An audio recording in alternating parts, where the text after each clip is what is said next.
Ja, hej på er. Ja, jag kan ju berätta att det har varit en ganska strapatsrik tur genom skogen. Ja, och det är ju lite annorlunda tappning på den här campingen. I och med att jag kör med en gammal cykelkärra. Men det har fungerat riktigt bra. Även om det såklart har varit en del hinder efter vägen, som ni säkert har sett. Framförallt har det ju varit en hel del sankmark jag har fått forcerat. Så det har jag haft sina sidor. Men annars så går det ju väldigt fint att köra med den här vagnen. Även på ganska knöliga timmervägar och lite så.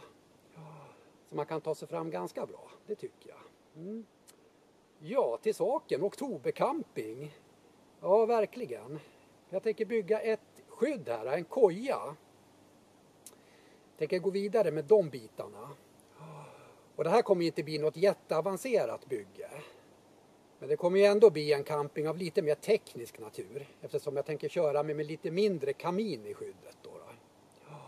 Så det är ju lite man måste beakta för att hantera de bitarna. Då.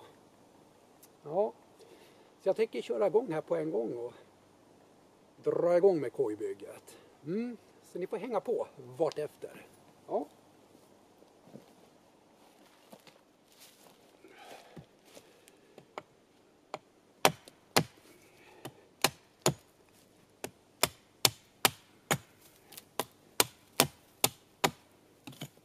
Ja, vidare så kan vi ju kika lite närmare på vad jag har tagit med mig i kärran.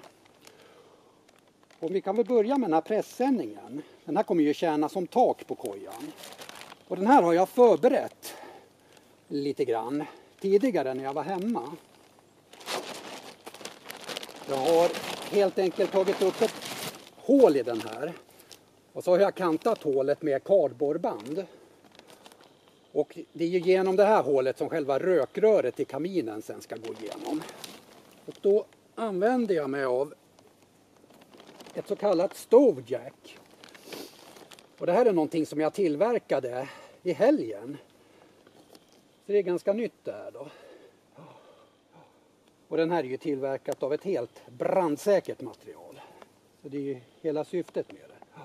Så den här kommer jag smaska på här då.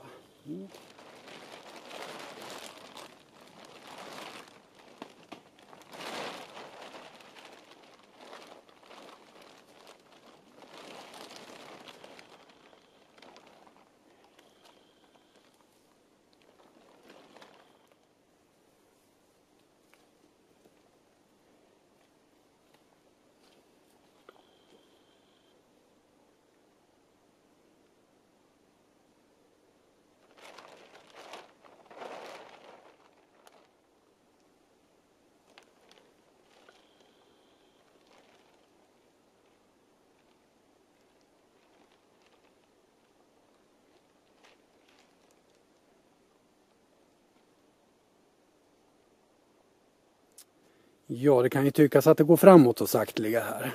Den har ju kommit upp torpen. Men jag åkte på ett ordentligt bakslag här. Vi kan titta.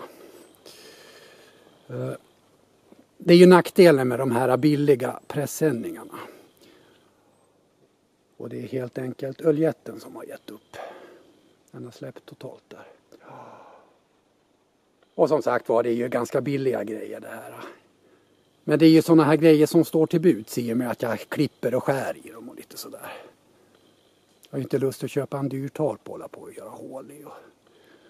Det kan man väl också i och för sig göra, men det blir ju en helt annan kostnadssituation och allt är ju inte möjligt så att säga. Men jag tror ändå att jag ska kunna hantera det där på ett bra sätt. Jag hoppas det i alla fall. Så vi återkommer om en stund, ska jag se om jag kan fixa det där på något sätt. Ja, efter lite funderande då om olika utvägar så fick det bli så där. Jag tog helt enkelt en liten kotte och snörpte åt snöret runt den. Och så förstärkte jag lite grann med de andra öljetterna här. Så det ska vi kunna hålla upp tror jag. Och den här fadäsen påverkar ju sträckningen lite grann på torpen. Men det är ju ändå okej i alla fall. Det får man ju säga. Sådär. Så det är ju fullt funktionsdugligt. Så.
Ja, mörkret har fallit ner över oss. Jag kan berätta att klockan nu är ungefär 7:30 på kvällen. Och jag kan tillägga att det har varit en ganska kylig dag. Det var väl en 5 minusgrader i morse. Så jag fick ju börja med att skrapa bilen. Och lite så. Men som jag sa, det var ju ett ganska enkelt skydd det här. Men nog så trevligt. Och väldigt rymligt, inte att förakta. Riktigt ordentligt. Och vad det lider så ska jag slå fyr på spisen. Såklart. Och som jag sa, lite enklare skydd. Givetvis kan man förstärka det här skyddet på olika sätt. Dels kan man fläta in lite grankvistar i de här kamouflagenäten. Sen kan man ju även täcka här på framsidan också om man vill. Såklart. Och det gör ju en viss skillnad. Men summa summarum, riktigt trevligt. Riktigt skön höstcamping. Det tycker jag. Och från det ena till det andra. Jag plockar med mig den nya spisen. Jag tänkte vi kunde gå vidare med att kika lite på den. Ja, jag har ju ställt i ordning här. Lite för matlagning. Och det är den här lilla spisen det handlar om. Och den här har jag aldrig använt då. Jag tog ju med mig den här förra gången jag var ute. Men jag hann aldrig med att köra någonting med den. Tiden rann ifrån mig där. Och det här är ju en spis som påminner väldigt mycket om en spis från den amerikanska tillverkaren Embelit. Den är väldigt lik, både storleksmässigt, design, vikt, allting. Däremot finns det lite skillnader. Dels har den här en perforerad botten med hål i då. Originalet har inte det kan jag säga. Men för övrigt så, ja, väldigt likt. Men jag vill minnas att även hålet där man stoppar in veden är något större på den här. Jag får mig att det är lite mindre på originalet. Och det här är väl någonting som är tillverkat i Kina då. Så den här ska vi testa såklart. Och rent spontant så tycker jag att kvaliteten på den här är helt okej. Det får jag säga. Men den är inte lika robust som Firebox. Men det är ju en helt annan spis det här. Den väger väl drygt en tredjedel. Jag får mig att den här väger in på ungefär 350 gram. Och Firebox ligger på närmare 1 kilo ungefär. Och den är också något större. Så att det är ju både plus och minus med det såklart. För den här är ju lite tacksammare att ta med sig om man vill hålla vikten nere lite på packningen. Så jag ska slänga i lite veden där och köra den här.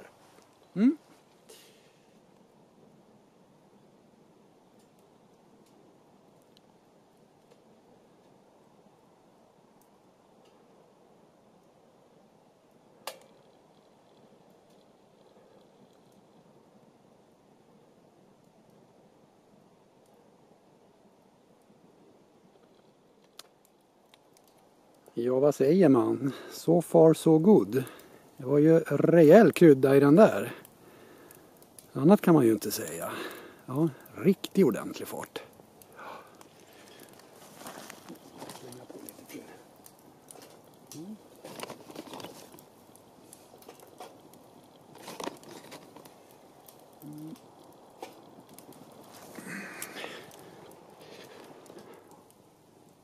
Och vill man kika närmare på den här spisen så slänger jag ut en länk under videon.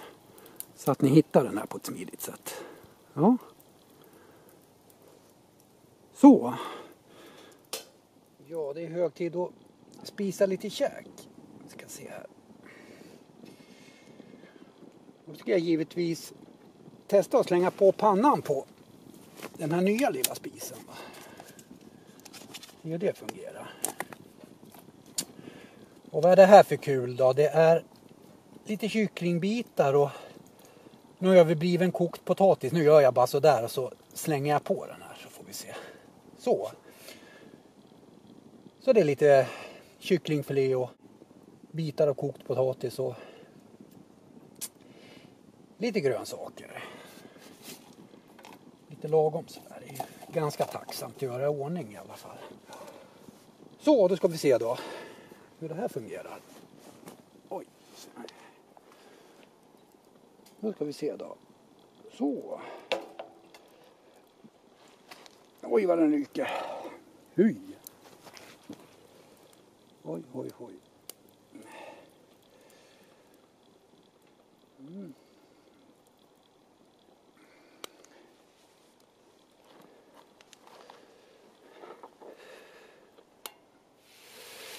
Ja, vad säger man? Det funkar ju hur fint som helst det här. Ja. Inga problem. Ja, den är alldeles lagom stor den här spisen också, det tycker jag. Den är alldeles lagom storleksmässigt för att kunna slänga på en jägarpanna. Ja. Ja, det var ju inte helt fel med lite käk. Verkligen inte. Och som jag sa, det gick ju alldeles förträffligt bra det där att köra pannan på den lilla spisen. Och sist men inte minst lite kaffe. Fattas bara annat än afton som denna. Att gubben ska få lite kaffe i sig, såklart. Ja. Och som ni ser så slog jag fyr på den här minispisen, Firebox Nano. Då kan jag köra kaffet in i skyddet här. Det går ju väldigt fint. Ja. Och vidare kan jag säga att det börjar bli läge att slå fyr på kaminen.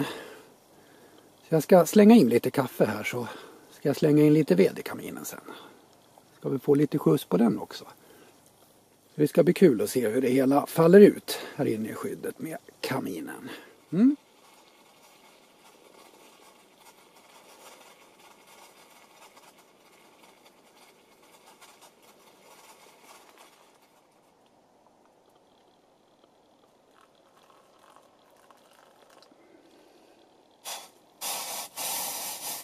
Oj, oj, oj.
Jag vet inte om ni hör, men jag kan säga att det är ordentligt drag i spisen. Riktigt ordentligt. Ja.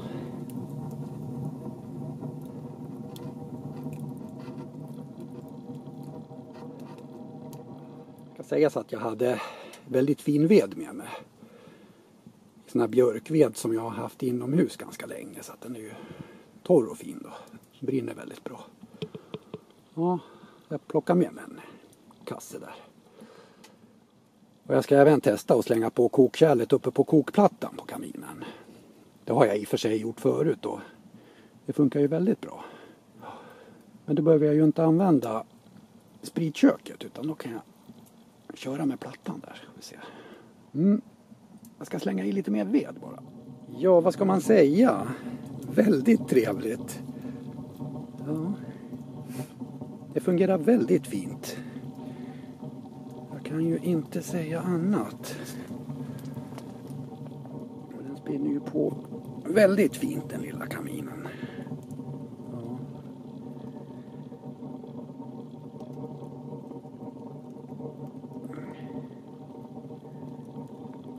Den saken är klar.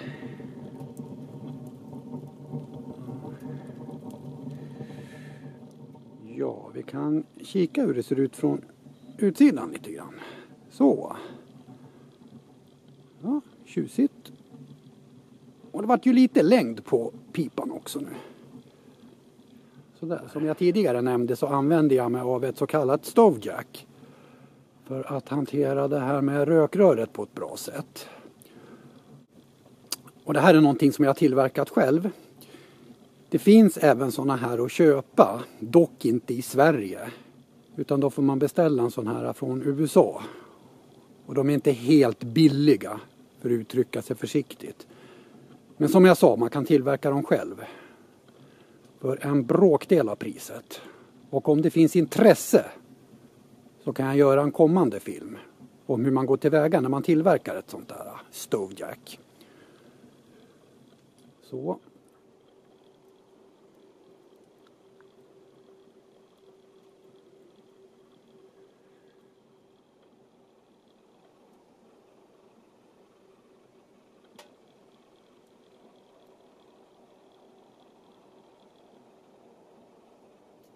Ja, jag kan berätta att klockan har passerat 10 i alla fall. Men kvällen är ju fortfarande ganska ung. Så jag ska fortsätta här med det gamla vanliga. Slänga på lite kaffe. Ja, det är väl inte fel. Jag ska slänga på kokkärlet på kokplattan som jag sa. Det ska jag testa.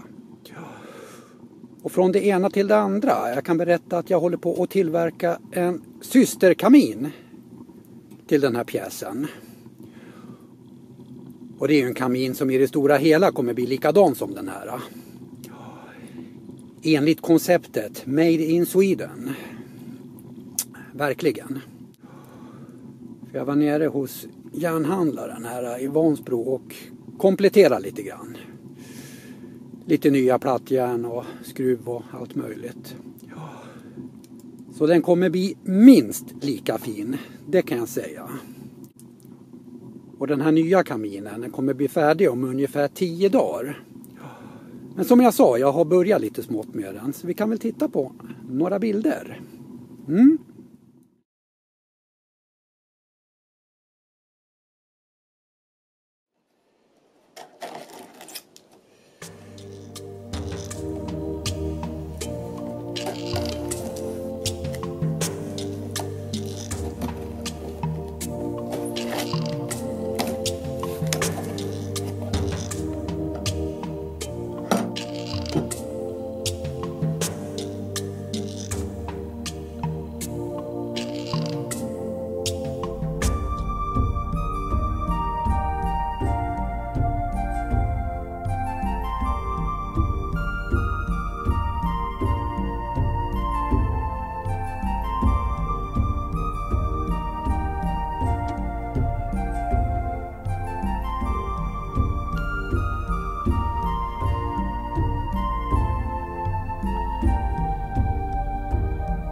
Och tanken med den kaminen, det är att det är någon av er, ni som tittar på mina filmer, som kommer bli ägare av den. Men det är inte så att jag tänker skänka bort kaminen på något vis. Jag har inga möjligheter till det. Men någon av er kommer i alla fall få chansen att bli ägare till den. Det kan jag säga. Och jag kommer ta upp det här i en kommande film. Då jag även kommer köra en presentation av den nya kaminen. Och som jag sa, den kommer bli minst lika fin som den här. Det törs jag utlova. Så det kommer mer om ämnet längre fram. Det kan jag säga. Nu ska jag göra som så att jag ska slänga på mitt lilla kokkärl här på kaminen och se hur det fungerar. Ja, nu ska vi se. Sådär. Så.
Ja, timmen börjar bli sen.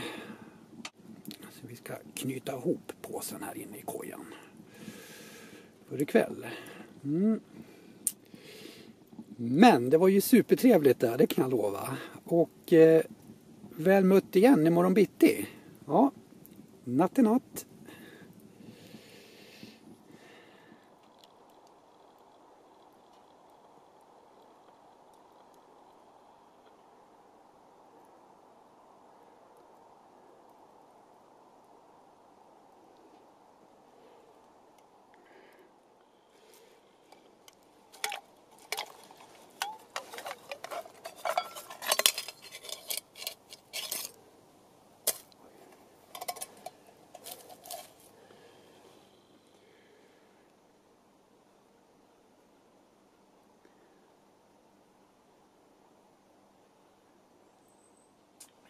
Ja, god morgon på er. Trevligt att ni också har vaknat. Jag håller på med lite kaffe här, de här vanliga morgonbestyren. Jag kan tillägga att det har varit ganska kyligt på morgonen. Då är det ju inte helt fel med en kopp varmt kaffe. Jag är lite orolig för att den ska vicka den här, för det är så mjukt i marken. Det har ju regnat ganska mycket på senare tid så att det är väldigt surt överallt. Så det är ingen riktig stadga i marken. Men det verkar kunna funka. Så gubben kan få sitt morgonkaffe. Det ska väl inte behöva gå till spillo. Och som sagt, det var ju en ganska annorlunda camping det här. Men det har ju fungerat väldigt bra i det stora hela, det tycker jag. Ja, kaminerna fungerar jättefint och skyddet har hållit ihop bra och allting. Ja. Riktigt skönt. Nu ska vi se att det börjar koka här, tror jag. Oj, nu ska vi se. Man får vara lite försiktig med såna här kokkärl i rostfritt. De blir väldigt varma. Och även handtaget kan bli ordentligt hett. Om lågan får fatt i det. Då ska vi se. Ja, men det verkar gå det där, tror jag. Vi ska se.